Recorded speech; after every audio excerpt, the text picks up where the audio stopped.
With decisions on two major pipeline projects in Canada pending, this next story may be cause for concern. CBC News has uncovered a damning report about a TransCanada pipeline explosion that the federal regulator kept buried for years. The pipe ruptured in northern Alberta, in a fairly remote area. The Dene community of Chate, though, is about 50 kilometres north of the explosion site.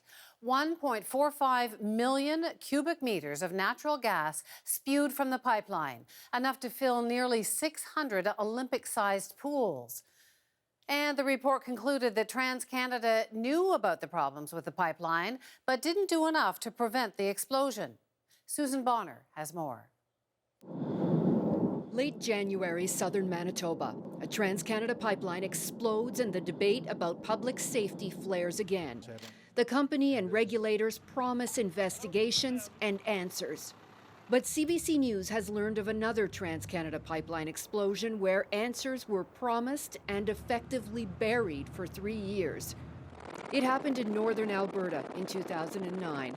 Far from urban centres and TV cameras, the explosion launched 50-meter flames, scarring the land and the Dene people who live off it. It's been in the ground for so many years, a lot of pipelines, and it's like a time bomb. Alex MERCREDI hunts near the community of Chate. Natural gas pipelines run through the land here, and he doesn't trust the companies or the government to keep him safe. It's all about the green paper, which is money.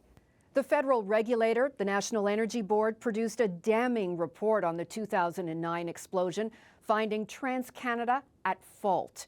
But the report was buried for 3 years. The NEB only released it when CBC News filed an access to information request. Consider some of the findings about what caused the rupture.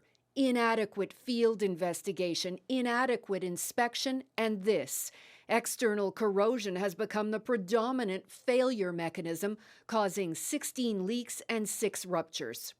No one in the community was ever told any of this. The NEB will only say that not publishing the report was an administrative error. We have to start saying something about these incidents because the regulator is not there for us.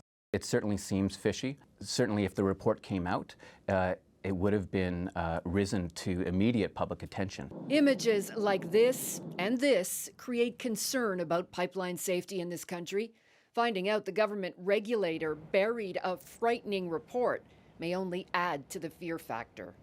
Today, the government called it a mistake. Susan Bonner, CBC News, Toronto. And late today, TransCanada Pipeline released a statement saying it has improved its inspection system and that there have been no further ruptures on the line.